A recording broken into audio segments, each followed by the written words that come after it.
Samedi 21 avril 2018, donc nouvelle chasse, cette fois-ci direction la Normandie, pour une dégradation orageuse qui est prévue assez forte dans la soirée notamment. Donc après plusieurs jours de chaleur, puisqu'il a fait jusqu'à 28 degrés sur ces départements depuis plusieurs jours et sur une bonne partie de la France. Donc de beaux orages qui sont prévus en soirée, avec une ligne de convergence qui devrait se former le long principalement des côtes de la Manche. Kéronos sort le risque d'orage fort, d'ailleurs c'est le premier risque d'orage fort qui sort dans le nord de la France pour cette année. Donc une dégradation qui s'annonce plutôt sympathique.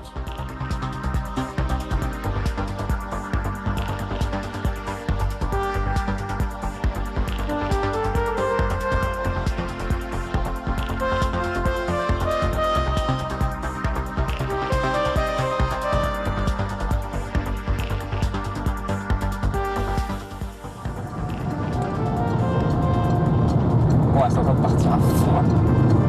Ça part à fond la caisse ce bordel. Ouais. Oh putain.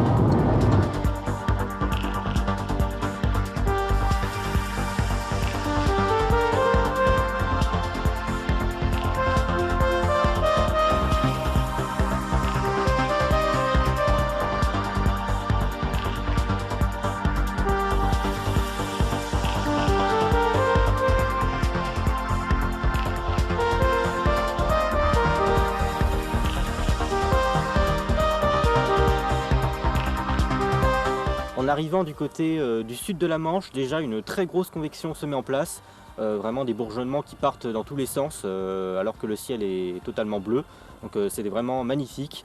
Après on sait que ces orages risquent d'éclater, et d'ailleurs vont éclater plus tard sur le Cotentin, donc la presqu'île de la Manche, direction Cherbourg. Donc on sait que c'est pas un endroit idéal pour chasser parce que déjà c'est pas très large. Et puis bon, on sait que on risque de ne pas avoir trop d'endroits pour se placer en dehors de la pluie. Arrivé à Caen, on remarque que déjà des orages éclatent donc nord Pays de la Loire, côté Sarthe-Mayenne, qui remontent du côté de l'Orne. Alors là, direction Caen, déjà on voit d'ailleurs une très belle enclume à l'horizon, donc côté sud.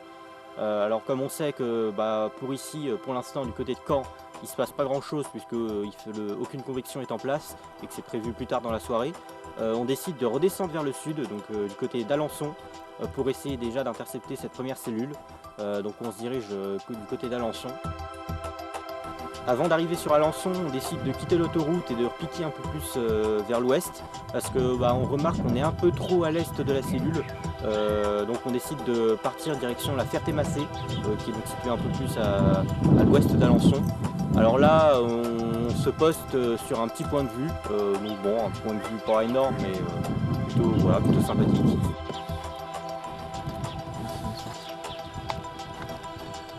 C'est pas aussi violent que. Ouais, bon, enfin bon. C'est pas aussi violent que Cherbourg, mais. Ouais. C'est un esthétique. Ouais, après, nous on est là, nous. On est juste ici. Ouais, au nord-ouest du paquet. Par là, je trouve. Là. Ouais. On va nous frôler, pas très loin. Ouais. Ah, deux fois. Ouais. Ok, c'est bon, c'est parti. Bon, oui, on a le temps. C'est loin. Ah, impact. T'as vu impact? Oui. Où ça? Pareil, toujours là-bas. Même endroit. Attends, je vais peut-être pas le mettre en machin en rafale lui là, parce qu'à ce moment il va me bousiller ma carte. Pas. Oh. Ah. Ouais. Tu l'as vu? Ouais. Si, ça se baladait là-haut aussi.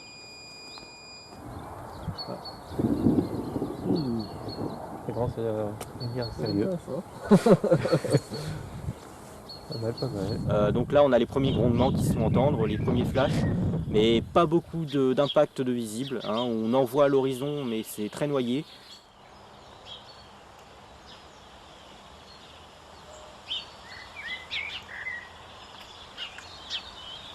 Alors là, on va vite fait voir les radars et on remarque qu'on est situé côté ouest de la cellule et que ce côté-là est en train de mourir tout simplement. Et que c'est vraiment le côté est, donc plus du côté d'Alençon, qui est vraiment en train de s'activer. D'ailleurs, c'est en train en ce moment-là d'exploser. Alors là, on comprend qu'on a fait une erreur. On aurait dû continuer vers Alençon et pas partir vers l'ouest. Bon, alors en fait, nous, on est situé par là, du côté de la Ferté-Macé. Et en fait, vous voyez, en fait, tout le flanc ouest est en train de mourir et c'est vraiment en train d'exploser plus à l'est. Vous voyez, à Alençon, ils vont vraiment prendre un gros truc.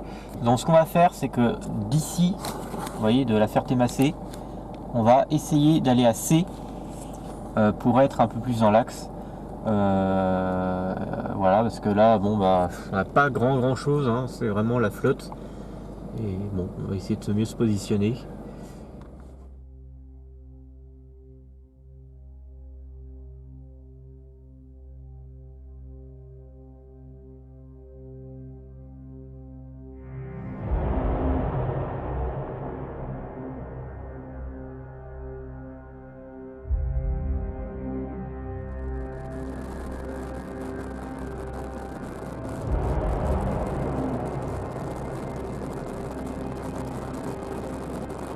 Donc on arrive à proximité de la ville de Massé, donc on est vraiment idéalement positionné par rapport à cette cellule.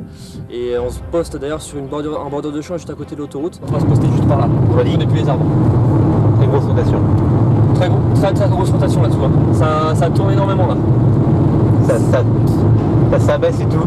Ça s'abaisse très sérieusement, ouais. On va se positionner là. Oh là, ça aspire. On se met là. Ouais, voilà. Ouais, parfait. Dans le chemin. Allez, file dans le chemin. Pas trop loin. Ah non, faut plus avoir les arbres quoi. Ouais, mais justement là, Non, au bout là, on sort derrière les buissons. regarde là-bas. Regarde. Oh là, le nuage mûr, il est énorme. Ça. Ouais, là. Putain. Ça c'est beau ça. Ouais, mec, alors là.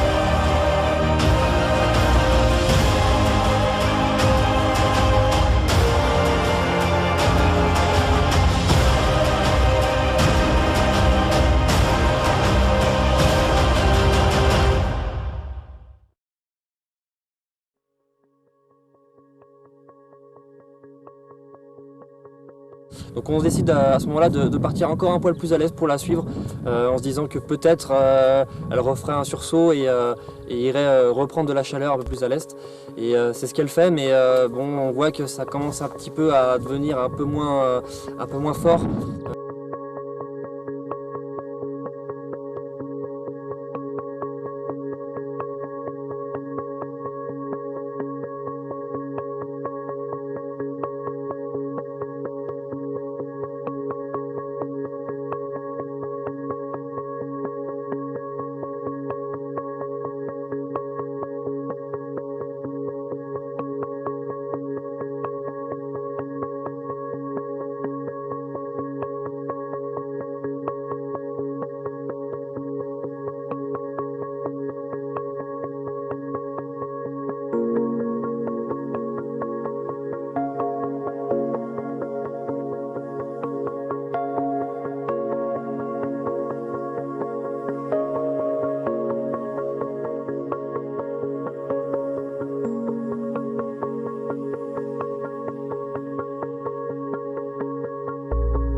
La cellule finit finalement par mourir, hein, voilà, elle lâche quasiment plus grand chose.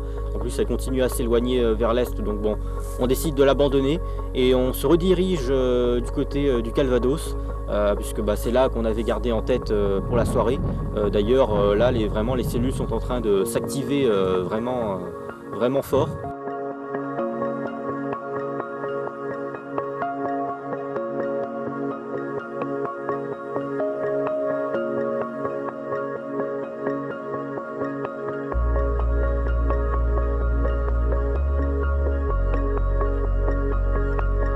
À ce moment-là, on contacte Chris Russo, puisque il a été également sur la cellule, la super cellule qu'on a pris, et donc on pense que lui aussi il va finalement remonter direction Caen pour essayer d'avoir ce qui se passe vers là-bas. On le contacte, et puis effectivement, il remonte sur Caen. D'ailleurs, on est vraiment tout proche l'un de l'autre, puisqu'il est tout juste derrière nous sur l'autoroute.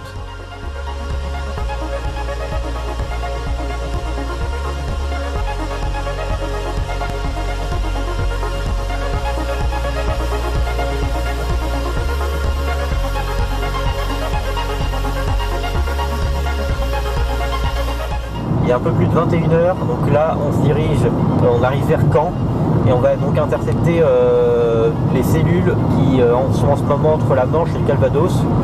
Alors là on y arrive, là c'est vraiment bien actif. Alors c'est pas mal noyé quand même, il y a quelques trucs qui sortent, donc voilà, on va essayer d'intercepter ça. Bon, sachant qu'on est un peu en retard parce que ça se dirige déjà en mer, mais bon, on va quand même essayer d'avoir quelque chose. Là, d'avoir un peu de nocturne, ce serait pas mal. Surtout qu'il y a la réserve derrière. Ouais, il y a de la réserve derrière, ça flash aussi. Donc voilà, bon, on va essayer d'avoir quelque chose. Voilà, c'est parti.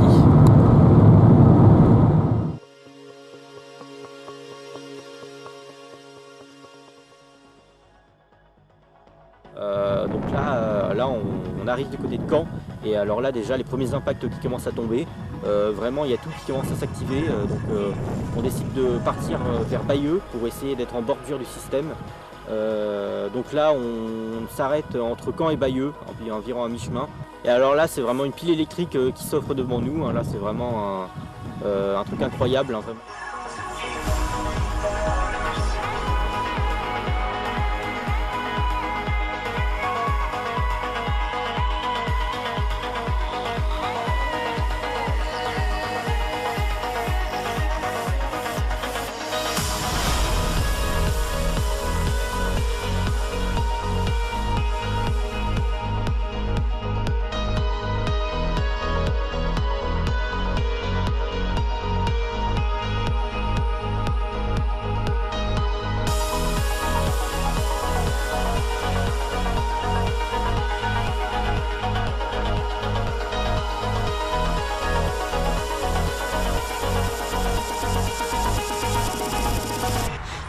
Wow, on voit quand même l'enclume. Oh là là là là. On voit l'enclume, mon gars. Ah ouais, c'est énorme.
Wow. Oh putain là là.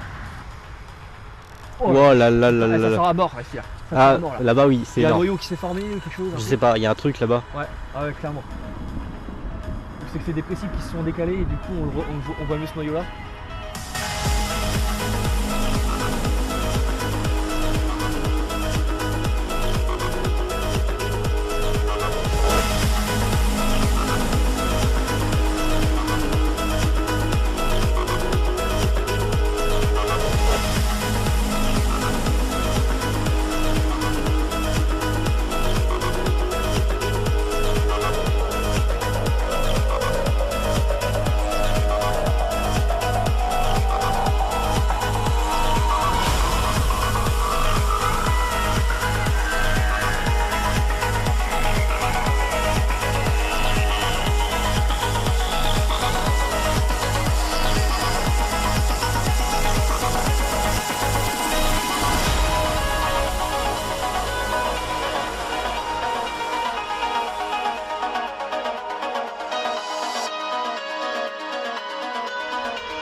on se fait très rapidement avaler par la pluie, hein, malheureusement. On savait, mais on était déjà très bien placé par rapport au système.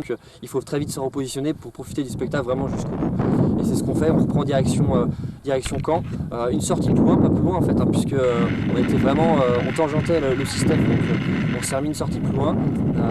Très beau point de vue du coup, direction Caen. Et puis toute la côte et là du coup une nouvelle cellule encore, une nouvelle fois qui s'enchaîne sur nous pendant que l'autre qu'on a quitté s'évacue vers la mer.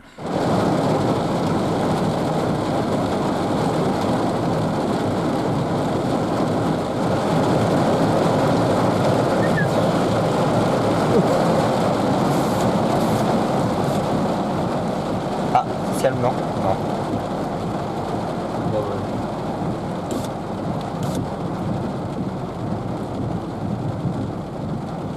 Ça se calme. Hein.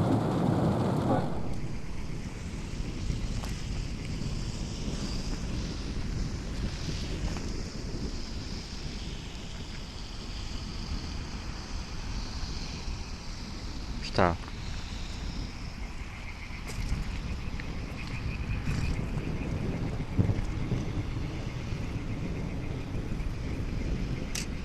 Oh.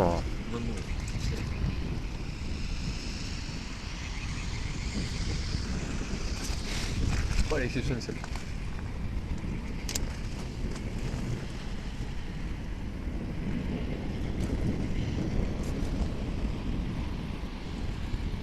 C'est quoi tu filmes?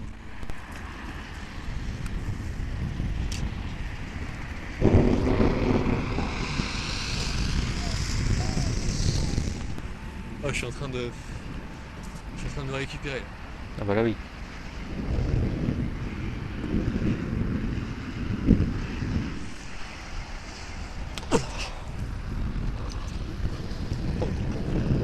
Il va péter hein.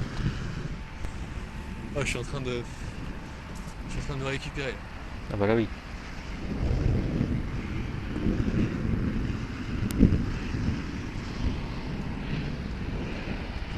Tomber devant. Ah, Tomber devant.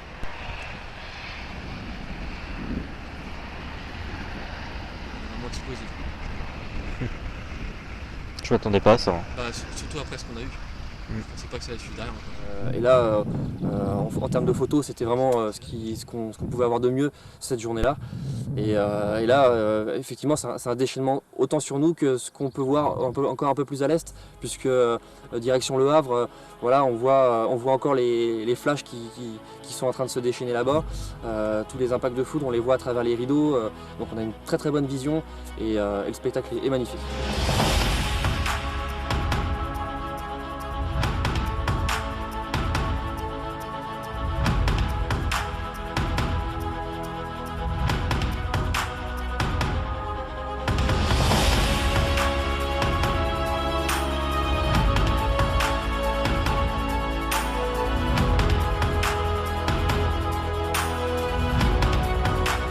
En tout cas, ça a vraiment été une très belle dégradation. Personnellement, je ne m'attendais pas à des orages aussi actifs. Alors bon, je savais qu'il y avait un gros potentiel vu la chaleur et l'instabilité qu'il y avait ce jour-là et depuis plusieurs jours. Mais vraiment là, on a été, en tout cas moi j'ai été vraiment surpris par l'intensité, notamment l'intensité de foudroiement sur la cellule du soir. Donc vraiment superbe, hein, là il n'y a rien à dire.